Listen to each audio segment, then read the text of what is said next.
तो वहीं अमेरिकी राष्ट्रपति ने ईरान को परमाणु समझौते के लेकर कड़ी चेतावनी दे दी है। उन्होंने कहा है कि अगर वॉशिंगटन के साथ जरूरी डील नहीं हुई तो ईरान को गंभीर नतीजा भुगतना पड़ेगा।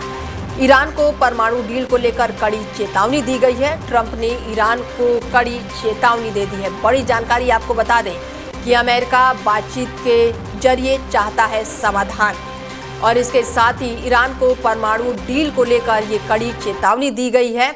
और इसके साथ ही उन्होंने बताया है कि अमेरिका मुख्य रूप से वार्ता के जरिए समाधान चाहता है, लेकिन जरूरत पड़ने पर सैन्य विकल्प भी अपनाया जा सकता है। ट्रंप ने पिछले साल के अमेरिकी हमलों का जिक्र करते हुए कहा है कि उस समय ईरान को समझौता कर लेना चाहिए था। हाल ही में ओमान में बातचीत फिर से शुरू हुई और इसमें ईरान ने केवल अपने परमाणु कार्यक्रमों से जुड़े मुद्दों पर ही चर्चा करने की सहमति दी है।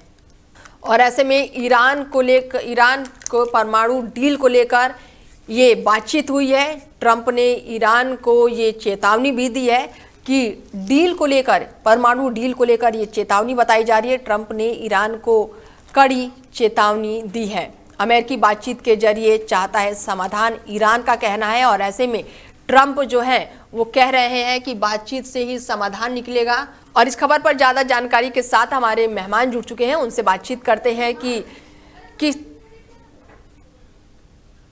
मैनेजिंग एडिटर हमारे जुड़ चुके हैं, रमेश जी जुड़ चुके हैं, और उनसे जानते हैं कि किस तरीके से इस डील को देखते हैं, क्योंकि ईरान को परमाणु डील को लेकर ट्रंप ने अब कड़ी चेतावनी दे दी है। रमेश जी,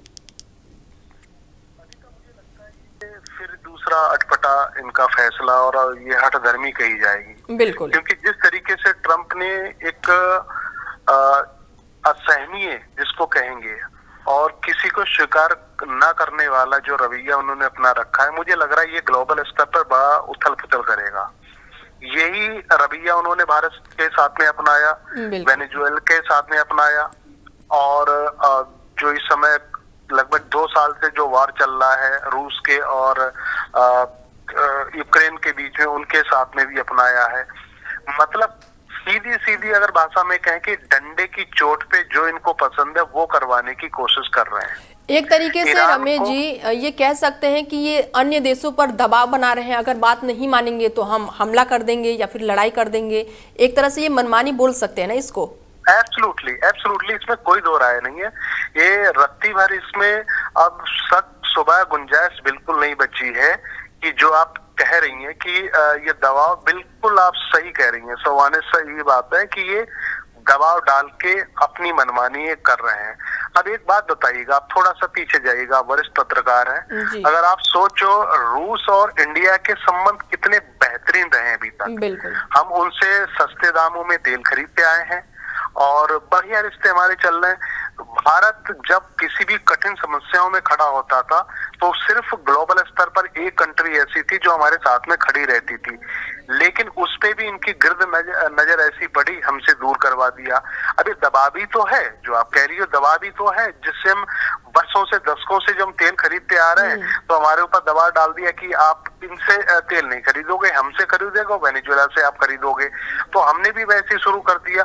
अब जाहिर सी बात है इसका इम्पैक्ट आने वाले समय में दिखाई देगा। आज जो पेट्रोल 1 लीटर जितनी दामों में हमें मिल रहा है, अनीता, निश्चित तौर पे इसमें इंक्रीज होगा, इसमें बढ़ोतरी होगी और हमें ज्यादा पैसे चुका के पेट्रोल खरीदना पड़ेगा। बिल्कुल सर। एक बात, दूसरी बात ये आ जाती है, जो मेन मुद्दा है, मूल विषय पे अगर हम आए तो ईरान के ऊपर जो इस समय इन्होंने दबाव डाला है वही तो इन्होंने इराक के ऊपर करा। बिल्कुल, इराक को जिस तरीके से, इजराइल को जिस तरीके से इन्होंने सब चीजें कही हैं तो वही इनके ऊपर डाला जा रहा है। तो मुझे लगता है इसका जो दुष्परिणाम है आने वाले समय में बिल्कुल साफ साफ दिखाई देंगे। तो सर ऐसे कह सकते हैं कि तानाशाही रवैया अपना रहे हैं और आने वाले समय में अगर किसी भी देश ने इनकी बात नहीं मानी तो ये हमला बोल सकते हैं। देखो, ऐसा पॉसिबल नहीं है। डिक्टेटरशिप जितने भी नेता हैं दिखाते हैं, और साउथ कोरिया का उनके अंदर भी इसी तरीके का पागलपन है। अब जिस तरीके से एक नई खबर और आ गई है कि मैं जो चाइना के राष्ट्रपति हैं उनका मैं बेसब्री से इंतजार कर रहा हूं, वो हमारे यहाँ आ रहे हैं और मैं उनके यहाँ पे जा रहा हूं। ये खबर जब से आई है तो उथल पुथल पूरे वर्ल्ड में मची हुई है कि क्या भारत को घेरने के लिए और भारत को परेशान करने के लिए अमेरिका चाइना पे डोरे डाल रहा है। ये खबर हालांकि आग की तरह, जैसे नीचे आग नहीं धधकती है। बिल्कुल कहा जा रहा है कि ये जो मुलाकात है वो अप्रैल में ही होगी, आने वाले महीने में ये मुलाकातें होंगी। तो ये मुलाकात की अगर हम बात करें सर, तो कितना खास होगा, क्योंकि शी जिनपिंग और ट्रम्प। खास तो बिल्कुल नहीं होगा, ये दुखदाई होगा, विशेष तौर पे हमारे लिए दुखदाई होगा। जाहिर सी बात है, वो क्या करेगा, चुगली करेगा हमारी, हमें परेशानी में डालने के लिए, और हमें ट्रेड डील में जिस तरीके से फंसाया है, और दूसरे कंट्रियों के साथ में आज हमारे देश की सबसे ज्यादा आयात निर्यात क्या होता है, हम दूध बाहर भेजते हैं, हमारे यहाँ का कच्चा मांस बाहर जाता है, और हमारे यहाँ की बासमती जो चावल है वो बाहर जाते, मक्का जाती है, ये सब चीजें बाहर जा रहे हैं अच्छे दामों में, और किसान जिससे फायदा हो रहा है। ये वहीं पे घेराबंदी की जा रही है कि भारत किन देशों के साथ में आयात निर्यात कर रहा है, उसमें उनको कह के जिस तरीके से इन्होंने टैरिफ को बढ़ाया है, टैक्सेस को बढ़ाया है, तो उन देशों से कह के भी उनको ये करवाएगा कि आप भी टैक्स बढ़ाओ। तो जाहिर सी बात है, इससे हमारे किसानों को फायदा होगा। जो अप्रैल में जो संभावित इनकी मीटिंग होने वाली है चाइना और अमेरिका के बीच में, उनका मसौदा, उनका ब्लूप्रिंट यही रहेगा। बिल्कुल ठीक है सर, जुड़ने के लिए बहुत शुक्रिया आपका। अमेरिका के राष्ट्रपति डोनाल्ड ट्रंप ने गुरुवार को ईरान को कड़ी चेतावनी दी। उन्होंने कहा कि अगर वॉशिंगटन के साथ परमाणु समझौता नहीं हुआ तो ईरान को बहुत बुरा नतीजा झेलना पड़ सकता है। ट्रंप का ये बयान ऐसे समय पर आया है जब बातचीत के आखिरी तारीख पास आती हुई नजर आ रही है।